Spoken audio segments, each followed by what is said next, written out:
Hola, hola, ¿cómo están, amigas y amigos de Fuerte y Claro? Bienvenidos siempre a este su espacio aquí en el streaming de la República. Como todas las tardes, Manuela Camacho acompañándolos de 3 a 4 de la tarde.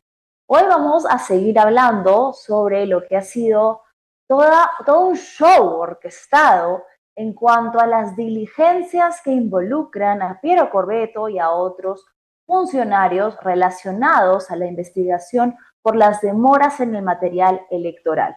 Porque más allá del hecho de que haya una investigación penal en curso, que probablemente sea lo correcto, además de lo administrativo, que la Fiscalía ya esté arrojando algunos indicios concretos de una hipótesis que podría involucrar haber favorecido a una empresa particular, no deja de existir un afán que quiere ser muy de espectador, ¿no? Quiere hacer un show, quiere que todo el tiempo se esté mostrando, quiere ser muy teatral para la audiencia, probablemente para aplacar la ira, la búsqueda de cabezas de ciertos grupos que siguen insistiendo en una teoría de fraude, pese a que no solo diversos especialistas, sino entidades fiscalizadoras del proceso electoral ya han hecho muy clara la distinción entre irregularidades que deben ser investigadas y dolo o intención voluntaria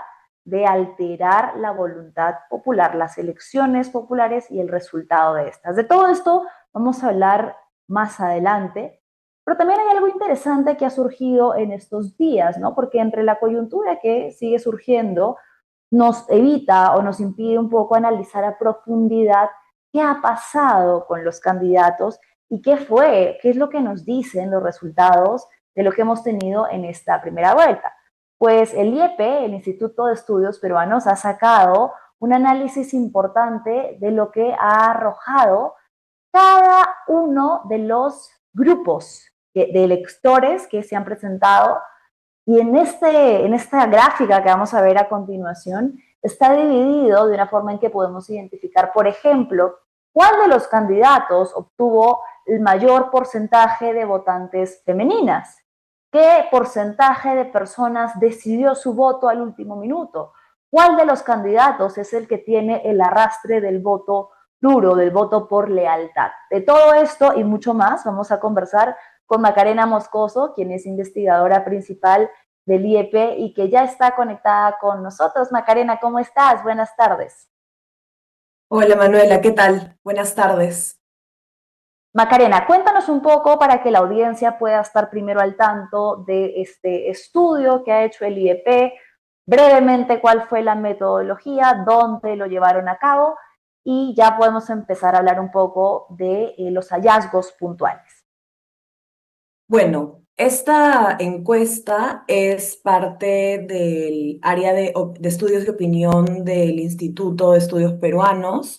Eh, es una encuesta muy interesante porque si luego pueden ver la ficha técnica del estudio, se ha podido recoger la información, el equipo encargado de esto ha podido recoger información de 1.448 personas en los 24 departamentos, en 161 provincias y 494 distritos. Eso quiere decir que podemos tener una representatividad de cuál es la opinión de estas personas después de que se haya realizado las elecciones ya hace un par de semanas y que ellos puedan saber, tener algunas opiniones sobre cómo se dio ese día, ¿no?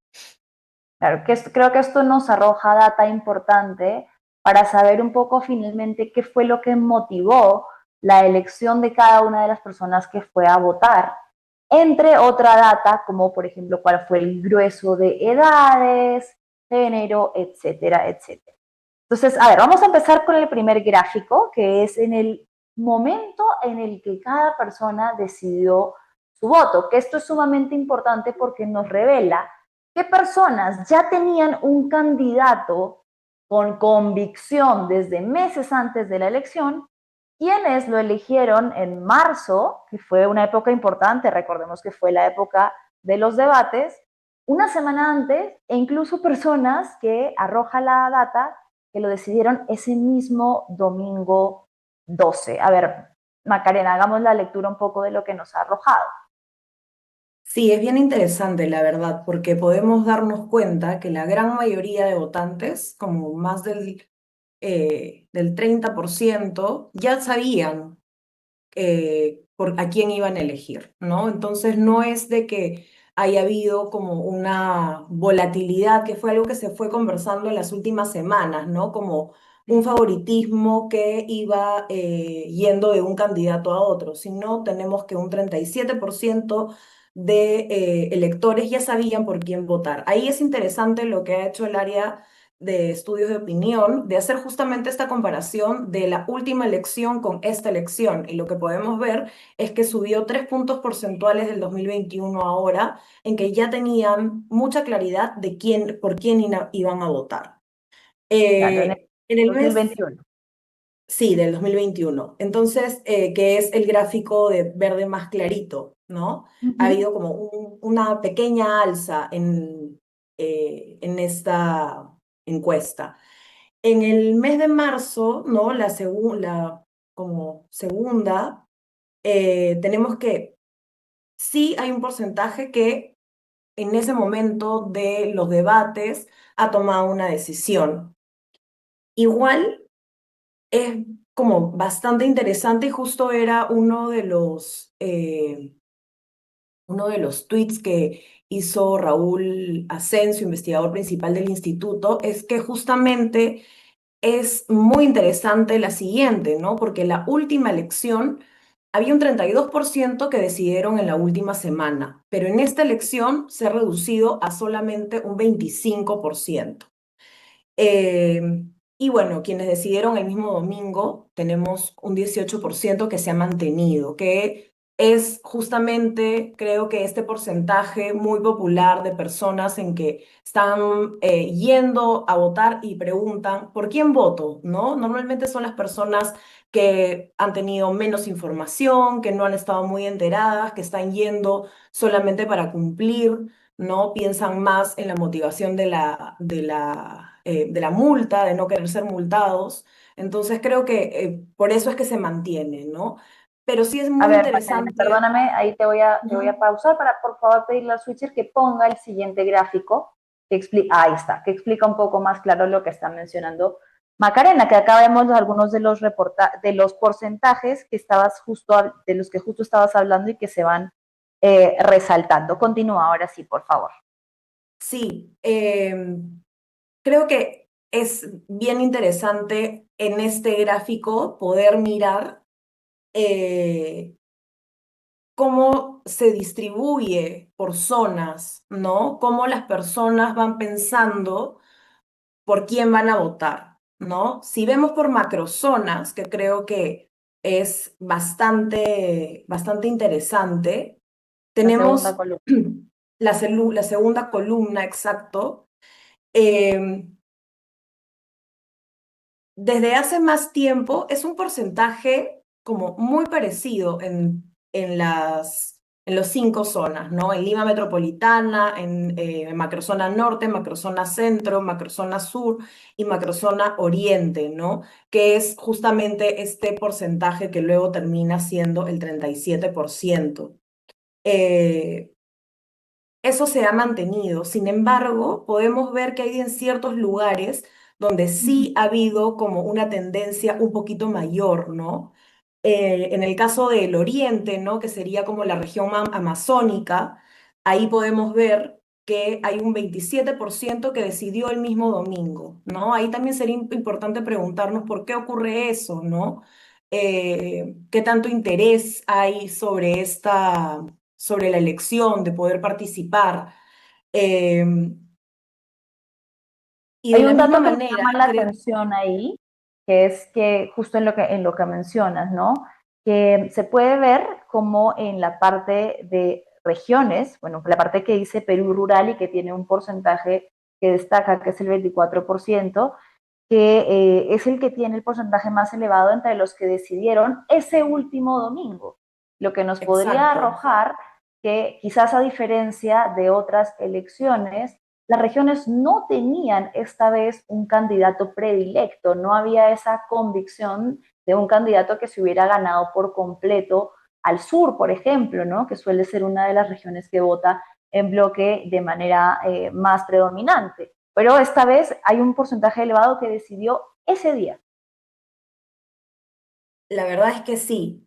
Sin embargo, ahí yo creo que sí lo pondría como, lo matizaría un poco, Uh -huh. porque podemos ver, ¿no? Que en la zona sur, ¿no? Tenemos un 36% que sí sabía desde hace más tiempo, ¿no? Ya había una decisión, desde no el último domingo, no en la última semana, y el 36% es interesante poder mirar eso, ¿no? Eh, Igual en el centro ya había una idea de qué es lo que se quería votar. Y en ese Uh -huh. mismo aspecto, si vemos también el Perú rural en la primera columna, tenemos que Sí, un 35% también ya sabía por quién iba a votar.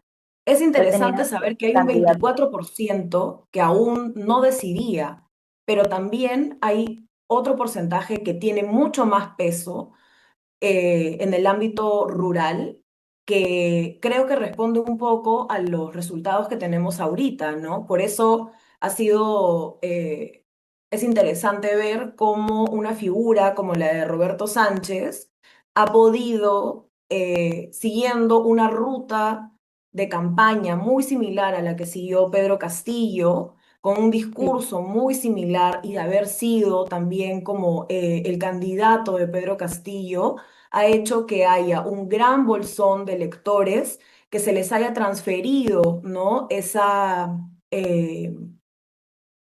elección, ¿no? Y por eso es que finalmente en esos lugares ha terminado siendo ganador Roberto Sánchez, ¿no? Entonces, claro, entonces para hacer la correcta lectura del cuadro, porque habría quien podría de repente confundirse un poco con esa data en rojo del 24%, pese a que sí llama la atención, sí había un 37% en regiones que tenían candidato elegido.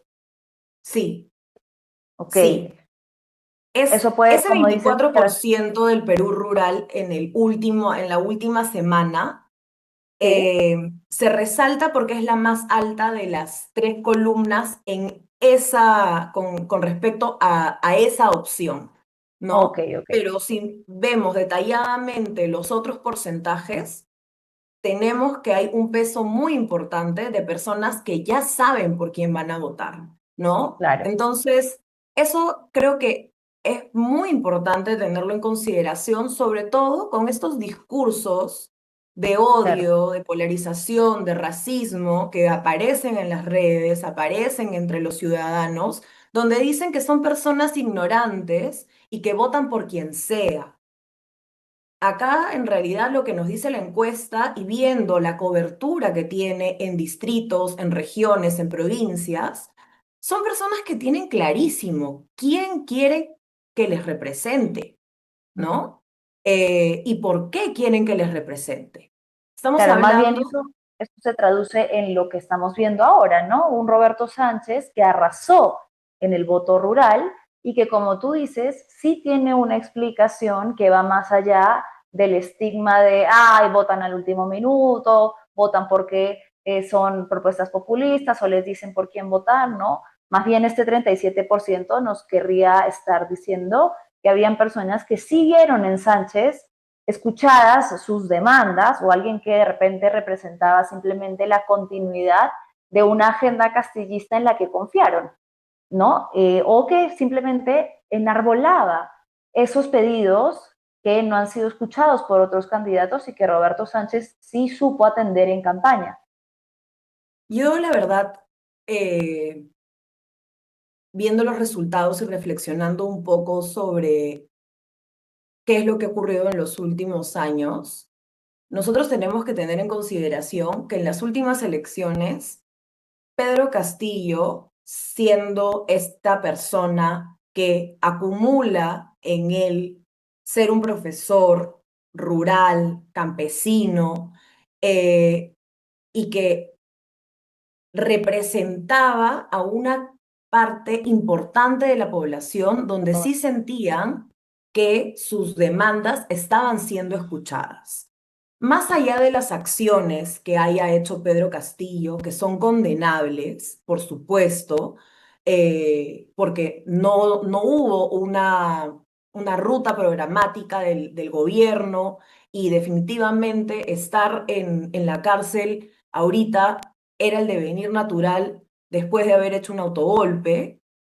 eh, las personas sintieron que les robaron la el voto. elección, Sí, ¿no? Les robaron el voto. Finalmente, les gobernó cualquier persona menos la que la esta que mayoría había escogido, que son personas que usualmente, ¿no? Son personas que viven en estado de vulnerabilidad, en lugares donde hay una baja estructura, infraestructura del Estado, donde quien es la autoridad es el docente, quien realmente uno ve el Estado a través del docente, de la posta médica, de la enfermera. Entonces, nosotros desde las ciudades hablamos con mucha comodidad, ¿no? sí. Con mucha comodidad, sentados en nuestra casa, con todas eh, Los con, servicios, ¿no? con todos los servicios, ¿no? Pero si nos ponemos a pensar, estas personas que han votado por Pedro Castillo y ahora por Roberto Sánchez, están buscando un cambio, ¿no? Están buscando que sus demandas sean escuchadas, que ¿por qué si en el anterior referéndum hemos votado por la no bicameralidad, ahora hemos tenido que enfrentarnos a una votación para votar por senadores, para votar por diputados, cuando habíamos dicho que no? Entonces, es realmente una indignación que se viene arrastrando desde hace años. Y definitivamente una apuesta más social, que tenga como mayor amplitud en el pueblo, ¿no? Definitivamente, claro, es con tintes más de izquierda, por supuesto, ¿no? Pero en este momento también estamos hablando de quién es el que está siendo representado, ¿no? De Ahora, acuerdo. hay muchas cosas que uno puede decir de Roberto Sánchez, ¿no? Pero, claro, hay un clamor popular que está siendo dirigido por él y que, claro, ha sido muy importante que Pedro Castillo diga, él es mi candidato, ¿no? Claro, el sucesor. Con eso, Ujú. Macarena, me gustaría que entremos a ver quiénes fueron las personas que votaron por cada uno de los candidatos. Hay un gráfico muy interesante que muestra la demografía de cada uno de los primeros 7, me parece que son. A ver, chicas, si lo podemos poner en switcher, porfa. Y ahora que estamos hablando de Roberto Sánchez, entonces partamos por ahí, ¿no?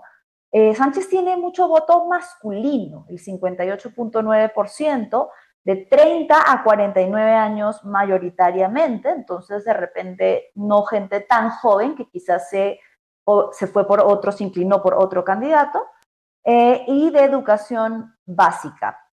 Podría ser quien tiene el voto masivo, popular, sobre todo masculino. ¿Cómo ves tú el voto de Sánchez? Sí, o sea, creo que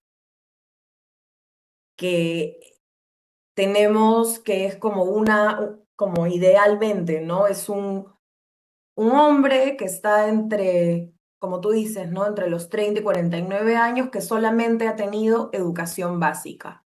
Entonces, de alguna manera yo creo que podemos encontrar que es como algo que adelantaba Patricia Zárate, eh, jefa del área de opinión del IEP, que en realidad en quienes estaba la decisión de la elección no era tanto en los jóvenes, porque se conversó mucho, ¿no? De estos 2,5 millones de jóvenes que iban a comenzar a votar en esta elección. Pero ella dijo, en realidad, la gran mayoría está en el siguiente intervalo, que es entre 30 y 49, y ellos van a decidir la elección, ¿no? Que es un poco lo que vemos ahorita. Es más o menos en este intervalo de edad donde está la gran mayoría de votos y por donde se va, son estas personas las que están votando. Ahora, tener, por ejemplo, en la plancha, en la lista, a un personaje como Antauro Humala, yo creo que puede hacer que bastantes mujeres se alejen de la figura de Roberto Sánchez y podría ser, por ejemplo, una razón por la que no quieren votar por él y es más una mayoritariamente hombres, ¿no? A pesar de que Roberto Sánchez está rodeado de mujeres profesionales, dirigentes que tienen algunas ideas que pueden llevar adelante, pero también hay, o sea, algo que sí podemos ver en estos 7 candidatos, por lo menos en 5 de ellos, por decir algo, es que hay como un tufillo antiderechos, ¿no? De ir en contra un poco de la democracia, de no respetar las instituciones. Entonces yo creo que es toda como eso hace que ellos puedan decir como esa es una agenda que no se está priorizando y creo que viviendo en un mundo patriarcal, heteronormado, simplemente es algo que llega al final del cajón, pero creo que sí las mujeres pueden tener un poco de poder pensar, yo no quiero votar por una persona que tenga una persona como ellos en su plancha, ¿no? Sí, claro, porque Ahora, ahí ujú, se contradice un poco con la tendencia global, digamos, de las izquierdas y de los movimientos centro-progresistas, que generalmente por los que votan mujeres jóvenes, ¿no? Aquí, en cambio, en el Perú hemos visto que la tendencia de las mujeres ha sido votar un poco hacia la derecha, me ha sorprendido. No sé si es una correcta lectura decir que han votado hacia la derecha, pero que los candidatos de derecha tienen porcentajes importantes de votantes femeninas. A mí me sorprendió mucho y pasamos con esto, por ejemplo, a Rafael López Aliaga, que sí tiene un porcentaje importante de voto femenino, pese a que podría yo definirlo como el candidato de los adultos mayores con educación superior, que tiene un poco más de la mitad de sus votantes que son mayores de 50 años, ¿no? Y que sí tiene esa diferencia, por ejemplo, que son personas que han tenido acceso a educación superior y un grueso de mujeres que vota por opciones antiderechos sexuales y reproductivos. sí, la verdad es que es bastante lamentable, pero creo que hay algo que está como por encima de todo, Ok, que es el cuidado de la economía. Y el cuidado de la economía es algo que es como una preocupación, creo, de sectores más acomodados, ¿no? Eh, entonces, yo más bien digo, al estar en este espacio, en este espectro, ya no te importa tanto qué cosa diga sobre las mujeres, sobre las niñas violadas. No, en realidad es qué va a hacer para cuidar la economía y si es que va a ser una persona que puede tener una respuesta, ¿no? Ante claro. cualquier crisis. Mira, Entonces, llamativo eso que dices, ¿no? Porque puede explicar, justo estoy viendo acá en la gráfica, en ambos casos, tanto en Keiko Fujimori como en Rafael López Aliaga, más mujeres que hombres votaron por ellos.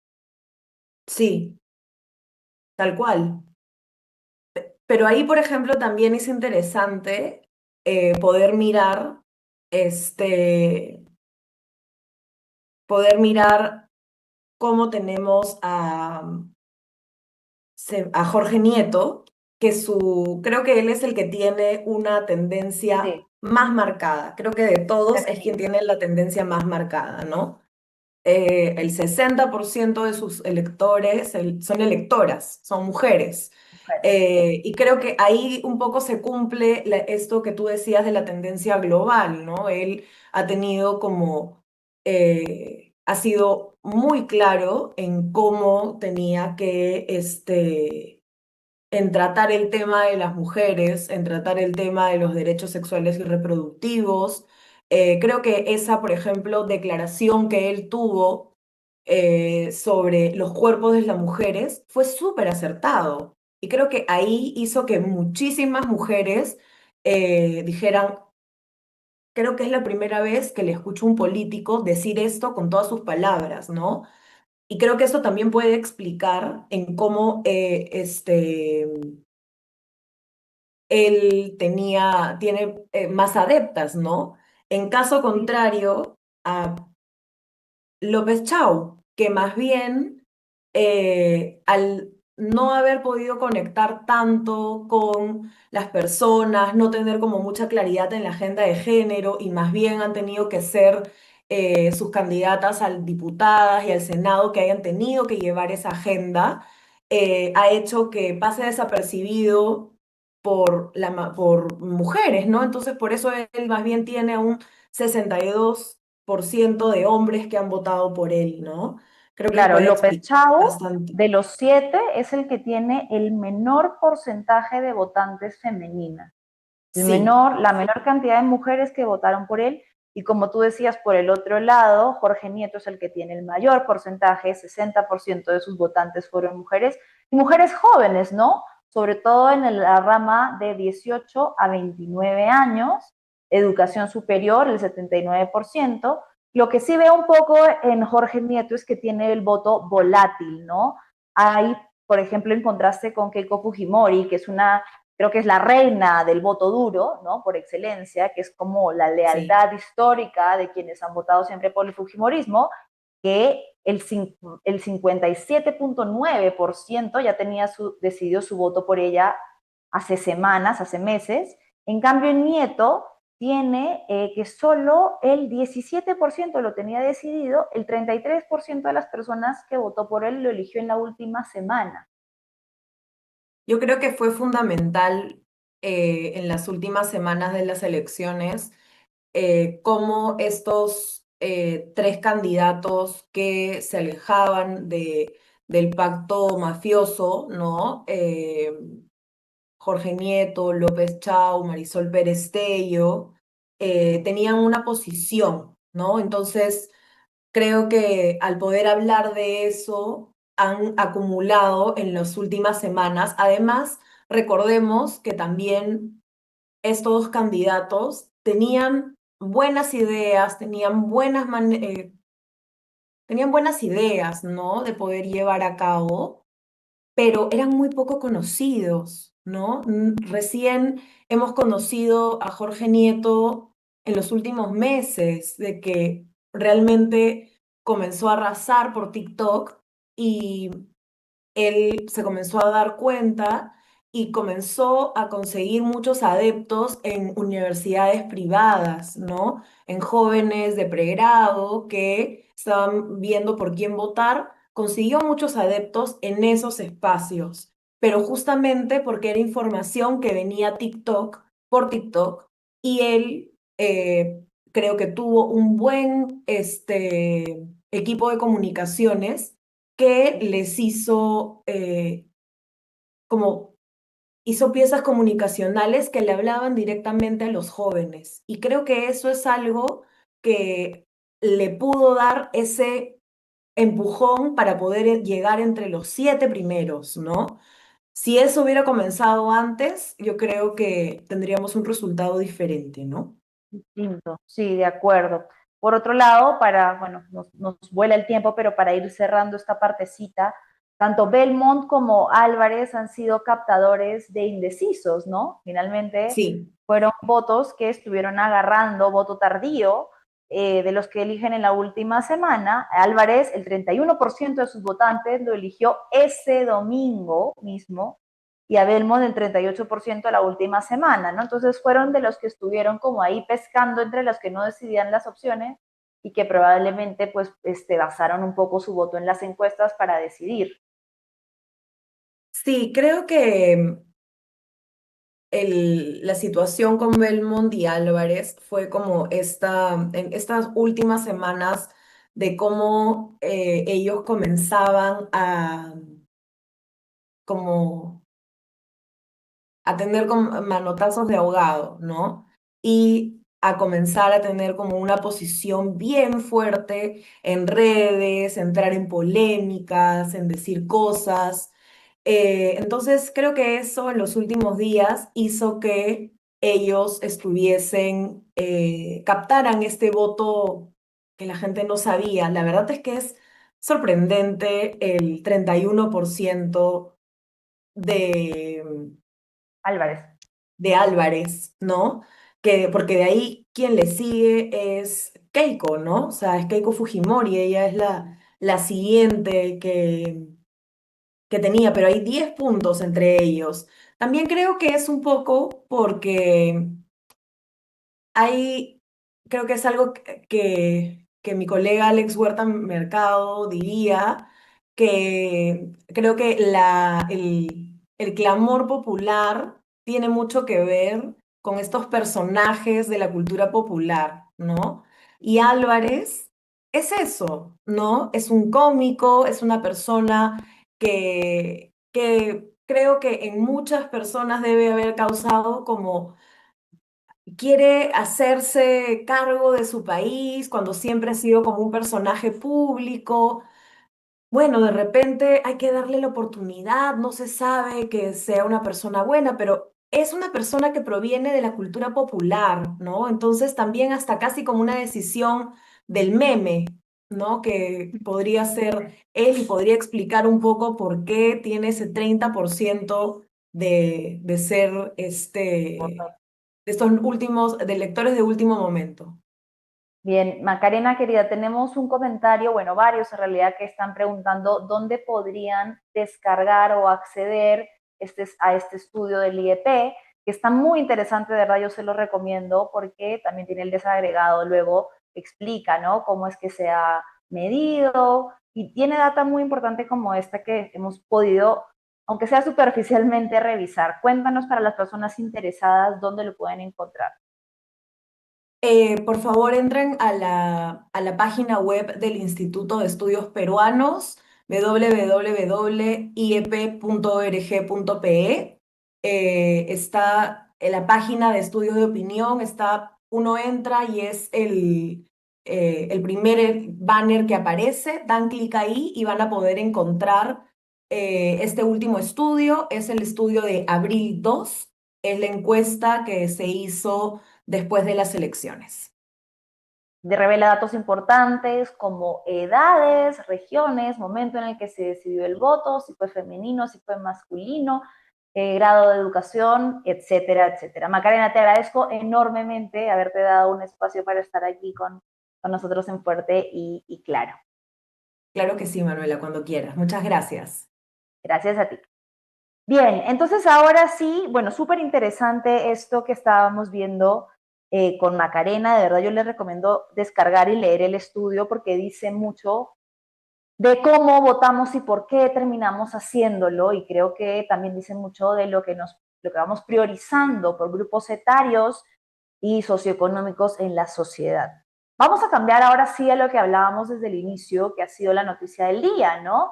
El allanamiento y sobre todo, creo yo, la difusión masiva de las imágenes del allanamiento, que incluso la policía, perdónenme, ya ni siquiera disimula enviando las imágenes a la prensa, sino que directamente el área contra la corrupción sube a sus redes sociales compartiendo imágenes de lo que fue el allanamiento a la vivienda de Piero Corbeto, ex jefe de OMPE. Vamos a verlas primero antes de enlazarnos con nuestro invitado, con quien vamos a debatir un poco cuál fue el objetivo y si realmente esto podría traer resultados importantes en la investigación en curso. Ahora vamos a ver lo que fue el allanamiento de esta mañana.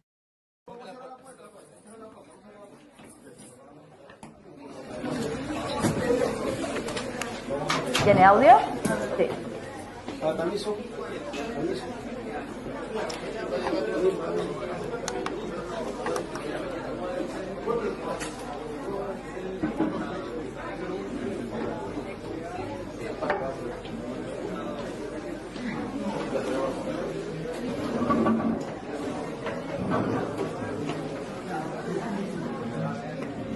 A ver, hay unas imágenes que muestran directamente, ahí está. Entonces, A ver, yo me pregunto francamente cuál es el objetivo de mostrar al señor Piero Corvetto dentro de su espacio privado, la intimidad de su hogar, donde viven también sus hijos, que ya han sido sumamente expuestos a lo largo de este linchamiento mediático. Y no lo digo para esbozar una defensa, sino para preguntarme desde el punto de vista más objetivo, qué tan relevante llega a ser esto en medio de la investigación en curso y si más bien no termina por ser una forma de aplacar la ira o de cumplirle los caprichos a quienes han buscado a lo largo de este proceso y luego de las graves irregularidades que se han presentado, un chivo expiatorio, una cabeza en bandeja, alguien a quien responsabilizar por el hecho de que Rafael López Aliaga no esté pasando a la segunda vuelta, según lo que va determinando hasta el momento el conteo, ¿no? Porque una cosa es el tema de las irregularidades que, como repito, tienen una investigación administrativa y penal en curso, y otra muy distinta son las alegaciones y la narrativa que pretende instalar un fraude. Pero para hablar solo en específico sobre este allanamiento y lo que ya se va revelando sobre la investigación y las teorías de la Fiscalía, está conectado Carlos Coria, quien es abogado penalista. Carlos, ¿cómo estás? Buenas tardes y muchas gracias por darte un espacio. ¿Qué tal? Buenas tardes, un gusto y gracias por la conexión. Carlos, yo preguntaba desde un punto de vista, tratando de ser lo más objetivo posible, ¿qué tan fructífero es no solo el allanamiento, sino la difusión de las imágenes del allanamiento al señor Piero Corvetto, que ha sido el que más se ha difundido, ¿no? Porque la intervención fue a diversos funcionarios, pero la policía sube en sus redes sociales el allanamiento a Corvetto y las imágenes de este momento. Semanas después de los hechos, van a encontrar algo que estaban buscando. Además, es una intervención que ya se había avisado, se venía avisando en todos los medios. El fiscal de la Nación lo dijo en cualquier espacio que pudo. ¿De qué se trató esto? Todo esto es absolutamente irregular, empezando por el hecho de que la semana pasada, hace un viernes, se difunde la foto de un oficio de la policía, de la DINCOCOR, que habría solicitado ante la Fiscalía tanto la detención preliminar del señor Corvetto y otros, como el allanamiento e incautación de bienes. Esto es algo que viola flagrantemente el debido proceso, no solamente por el interés de los imputados, sino en especial por los intereses del Estado.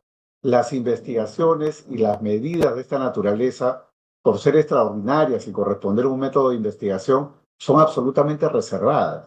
Tienen que manejarse de modo secreto y tienen además que tramitarse de manera inmediata. Entonces, acá ha habido una semana en la que, suponiendo, ¿no?, que hay personas que han cometido un delito, han tenido pues 7 días hábiles, 7 días calendario, perdón, para poder esconder la información, borrar la información, perturbar la acción probatoria del Estado.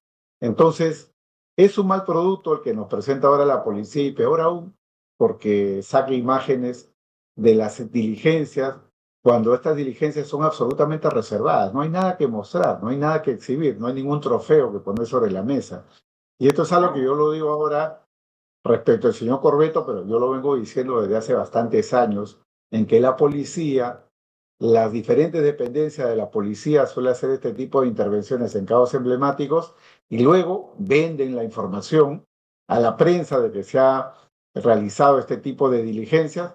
Yo no sé con qué finalidad, porque no estamos hablando de delincuentes, estamos hablando de personas que están siendo investigadas, que tienen derecho al debido proceso, tienen derecho a la presunción de inocencia y no se les puede mostrar como personas que están siendo, digamos, sometidas a una medida tan grave como esta. Entonces, acá todo esto está plagado de irregularidades, la Fiscalía no está haciendo bien su trabajo y eso favorece a los propios imputados porque se van a poder victimizar.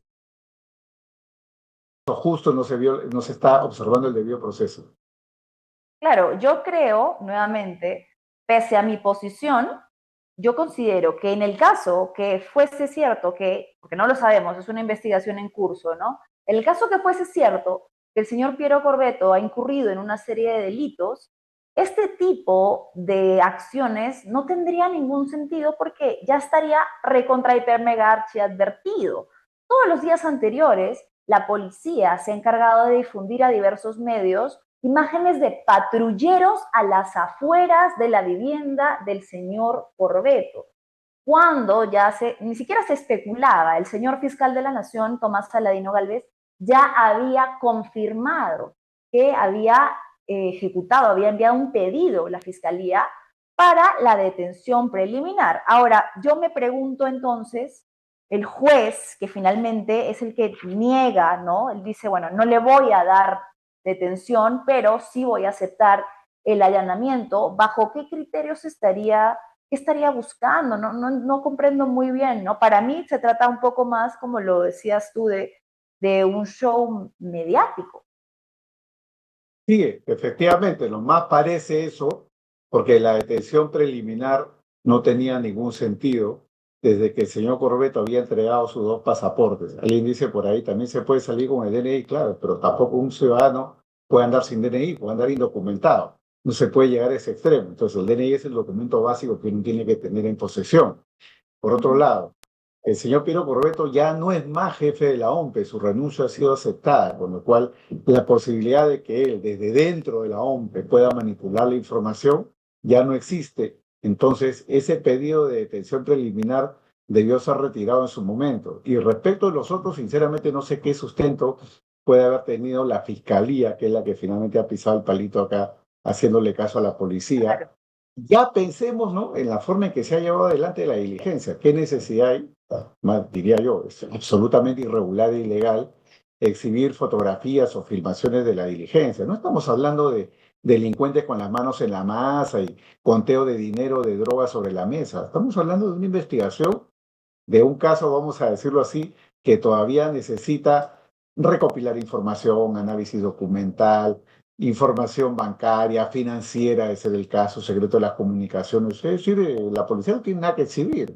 Oye, he ido a buscar pruebas y me he llevado, no sé, unas latos, documentos o lo que fuera. Sí, claro, pero eso no es un golpe contra la criminalidad como para poder decir que están haciendo méritos o que están ganando alguna lucha o alguna guerra, ¿no? Esto es para la foto. Esto es algo puramente simbólico, un saludo a la bandera. Es como, ya usted misma lo ha mencionado, puro show, ¿no? Puro teatro, necesario además, porque esto no va a resolver el problema electoral, esto no va a restituir la confianza en la OMPE.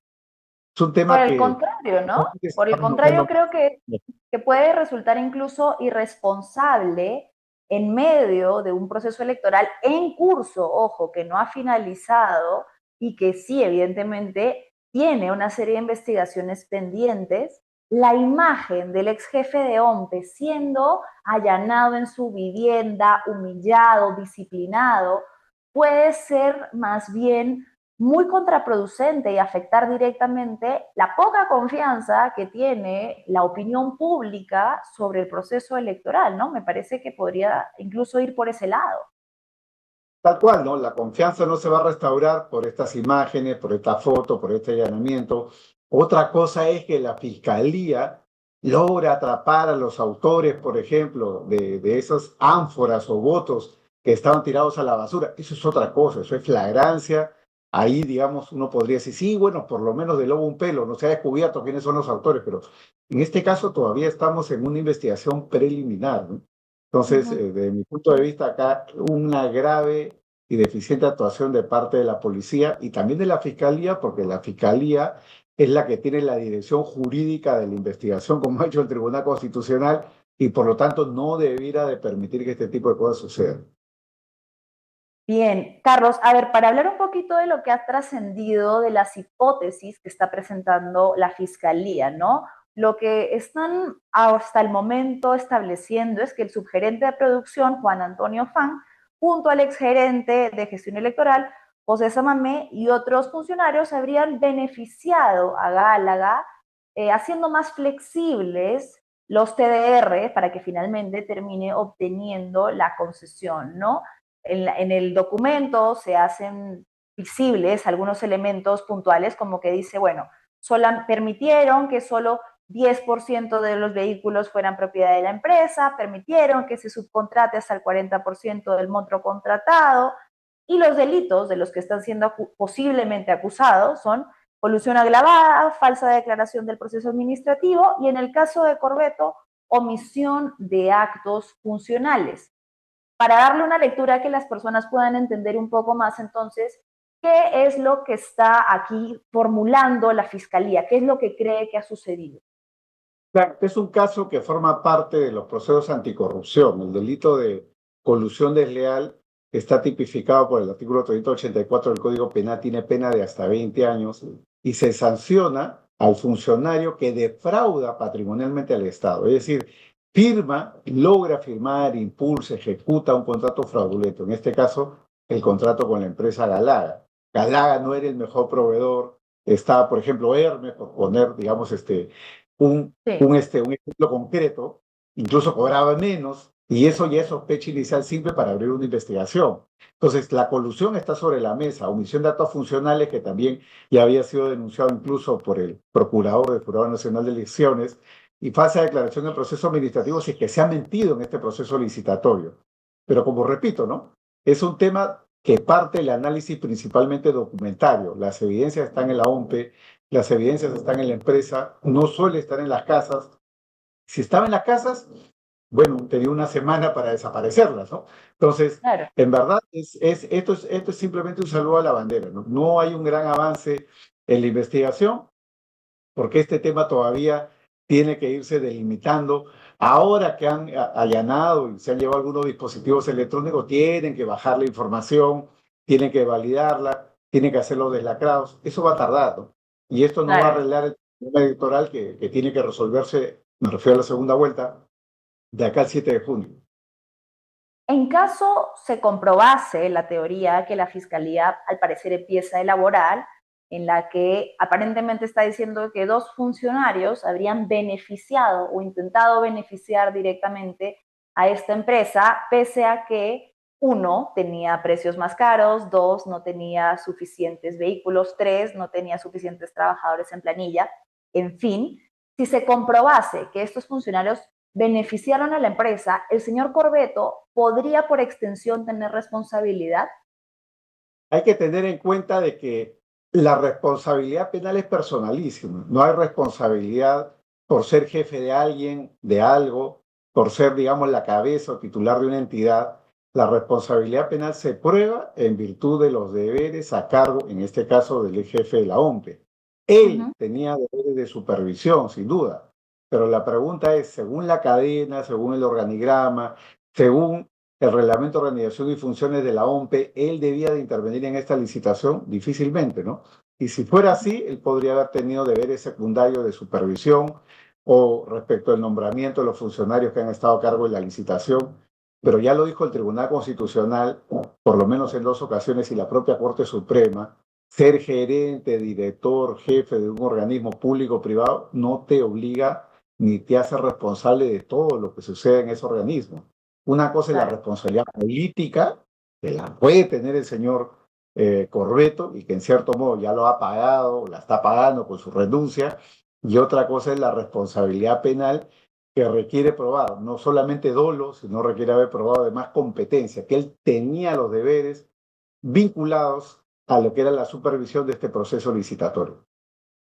Claro, ahí es cuando pregunta, se distingue entre culposo y doloso en cuanto a cómo él organizó o gestionó esta licitación. Sí, estos son delitos dolosos, lo que se ha mencionado, ¿no? Colusión desleal, omisión de actos funcionales, falsa declaración en proceso administrativo, pero la frontera entre dolo y culpa no tiene que ver con la intención, ¿no? Una conducta dolosa es una conducta que realiza alguien con conocimiento del peligro. Un ejemplo, ¿no? Una persona está conduciendo un vehículo a 100 kilómetros por hora por un jardín, por una zona peatonal, por una zona escolar, y no puede tener la confianza de que va a frenar a tiempo si es que está manejando el vehículo a esa velocidad. Eso que generalmente todo el mundo diría, eso es culpa, porque es un accidente de tránsito, no ha tenido la intención, ha sido obra de la casualidad. En materia penal se lee como dolo. Ejemplo, el caso Mala y Heredia, ellos han sido condenados por el delito de lavado de activos en primera instancia, eso está en apelación, por willful blindness, porque ellos debieron de saber, debieron de indagar sobre el presunto origen del dinero de Odebrecht, ¿no? Suponiendo que el dinero sea de Odebrecht y lo hayan recibido. Entonces es la hipótesis que tiene la sentencia de primera instancia. Es decir, a ellos no les están imputando haber sabido que la plata era sucia. A ellos les están imputando y los han condenado en primera instancia porque ellos debieron de saber, debieron de tener más diligencia para conocer de ese origen oscuro. En este caso, la posibilidad de imputar dolo al señor Piero Corvetto pasa porque él tuviera banderas rojas y él hubiera tenido que indagar más, hacer más, investigar más, supervisar más. Si todo eso hubiera pasado y se puede probar, eso ya no sería negligencia, sino sería dolo, pero es algo que forma parte de la investigación en este momento. Claro. A ver, Carlos, hay una pregunta de la audiencia para ti. ¿Cómo Nos no? dice, Jorge dice, pregunta para el doctor Coria, ¿es posible que la Fiscalía, en medio de una investigación contra Corvetto, podría meritar una colusión probada en, en base al allanamiento? Bueno, el allanamiento es un acto de búsqueda de prueba. Yo me meto a tu casa, me meto a una oficina a la fuerza como fiscal, con policías, con la finalidad de encontrar información, documentación. Documentación escrita o documentación digital. Desde ese punto de vista, me llevo toda la información, la lacro, y luego tengo que hacer el deslacrado, vaciar la información, analizar la información, y esa información podría servir para probar que ha habido una colusión. La respuesta es sí, podría servir. ¿Qué probabilidad hay de que la fiscalía haya encontrado una semana después de que todo el mundo sabía que se venía, digamos, el cuco, vamos a decirlo así? Poca, ¿no? Porque los Claro. verdaderos delincuentes, si lo han habido, han tenido todo el tiempo del mundo para poder borrar la información. Oiga, señor, ¿qué dispositivos electrónicos tiene mi celular? Todo, señor, lléveselo. Acá está el password, lléveselo. No va a encontrar nada, porque ya reseteé todo. Claro, eso es algo que perfectamente podría pasar. Entonces, el ATOL, exactamente lo mismo. Entonces, yo creo que la fiscalía, en teoría, podría encontrar cosas, pero no creo que sea algo trascendental, porque la colusión se prueba básicamente a través de la prueba indirecta, la prueba indiciaria. No creo que en este momento existan WhatsApps, correos electrónicos que den cuenta de una posible colusión. Eso es algo que se tiene que probar viendo y analizando cómo ha sido el ciclo del contrato, ¿no? Cómo se hicieron las bases, por qué cambiaron las bases, por qué cambiaron los TDR, por qué no se dio la buena pro a una empresa más solvente como Hermes y encima que cobraba menos. Todo eso construido en conjunto, leído en conjunto, podría llevar a la fiscalía a la conclusión de que, oye, esto no es producto de la casualidad, esto no es de que en verdad han querido favorecer a la empresa peruana, al emprendedor peruano, no, esto trae cola y acá no es razonable, no es plausible la explicación que me dan, esto es dolo, esto es colusión. Podría encontrarlo eventualmente, no lo sabemos, no se descarta, ¿no? Pero precisamente por eso es necesario que también la ciudadanía tenga la garantía de que es una investigación neutra, imparcial, y no que pretende encontrar chivos expiatorios o personas para aplacar la ira, ¿no? De quienes están ahorita desesperados por poner en duda el proceso.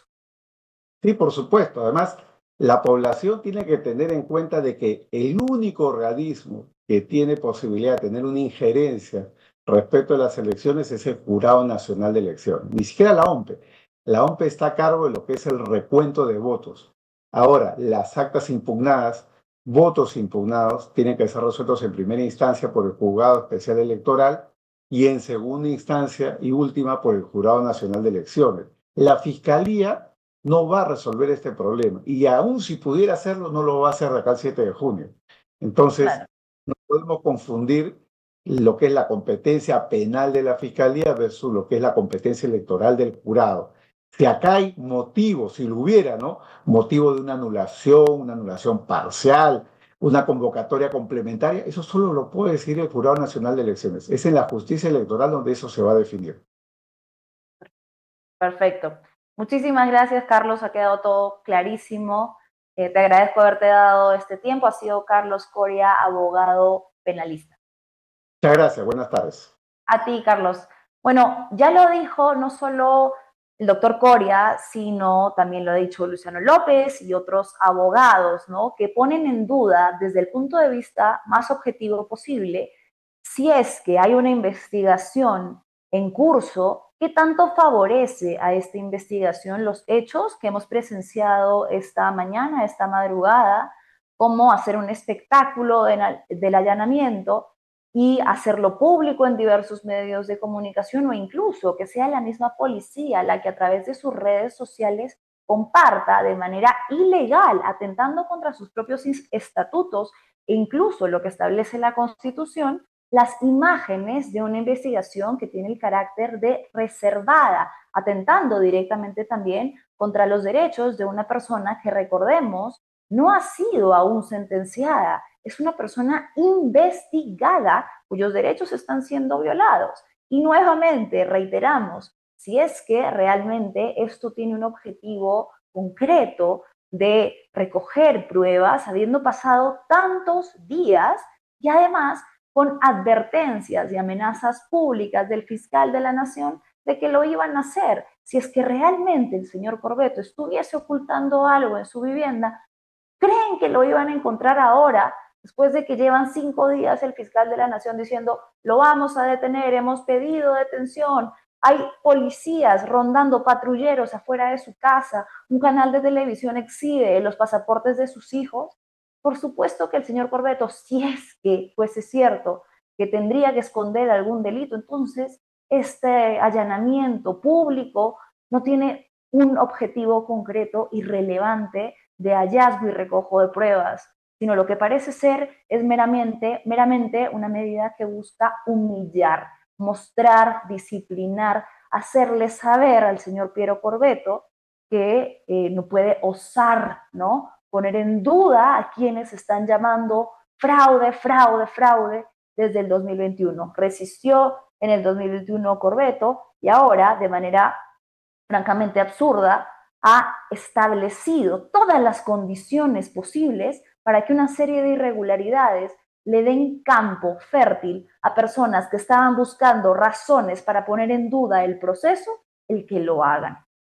Eso es una cosa muy distinta a que nos vayamos a hacer los ciegos, sordos y mudos con que lo que está haciendo la Fiscalía no corresponde al debido proceso. Y ojalá que las personas implicadas puedan también apelar a recursos legales para defender sus derechos, porque esto no es solamente, no compete solo a lo que está sucediendo ahorita, sino que sienta precedentes importantes y sabemos perfectamente a qué intereses responde. Bueno, vamos a cerrar con algunos comentarios que tenemos del público. Roger dice que la elección presidencial sea un concurso de popularidad y no sea tomada con mayor seriedad. Tenemos que aprender.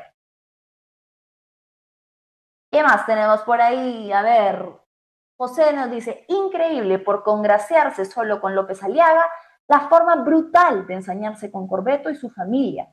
Fiscal Gálvez del pacto mafioso a congresistas mafiosos no los toca. Completamente cierto. ¿Qué podíamos esperar del fiscal al que el propio candidato Rafael López Aliaga dijo, yo ya lo llamé, yo ya le conté lo que está sucediendo? Entonces, ¿de qué estamos hablando? De una institución estatal, de un órgano institucional puesto al servicio de los caprichos de un candidato y un grupo de personas. Jorge dice, el allanamiento a la casa del señor Corvetto es una persecución política mediática para cumplir los caprichos de López Aliaga sobre la narrativa del fraude, tal cual lo estaba diciendo, querido Jorge. A ver, Virginia dice, Aladino no tiene credibilidad porque es otro títere de Kiko, Geico y Aliaga, y son la misma mafia. Bien, nos fuimos volando en el tiempo. Bueno, les quería agradecer mucho por habernos acompañado esta semana, recordarles siempre lo importante es que son para nosotros sus likes, sus compartidos y sus comentarios. Y bueno, en este Perú de hoy no sabemos con qué nos puede sorprender el mañana, así que lo único que yo les puedo garantizar es que nosotros estaremos aquí para seguir trayéndoles la información y el análisis objetivo todas las tardes de 3 a 4 en Fuerte y Claro. Nos reencontramos el lunes. Chao, chao. Gracias por acompañarnos.